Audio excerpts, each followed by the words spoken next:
You just keep on going, and you have 3 spots after the decimal, 3 numbers after the decimal. So we're going to keep talking about this until it makes a little more sense. Here's our little decimal spot, and this is all about place value, okay?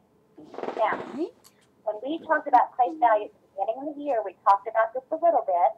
We have our ones place and our tens place, and we can keep going and have our hundreds place and thousands and 10,000s. We can keep getting bigger and bigger and bigger. But when you have a decimal, the numbers that go on this side of the decimal tells you part of a whole. Just like if you had a whole dollar and then you bought something and you only had change left over, the change is part of your dollar. So, like for instance, if I had $2.75, I have 2 whole dollars, 2 whole, everything on this side of the decimal is whole numbers, but on this side it's just part of the whole. I have 7,500 left as my change.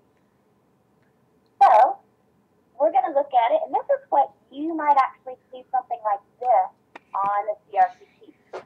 And when you have this many little squares, you know that it is based on 100. That's 100.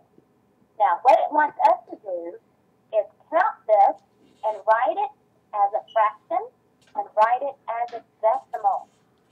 So, if we were looking at this and we wanted to write it as a fraction, first of all, I need to count how many are shaded because we have the part over the whole thing.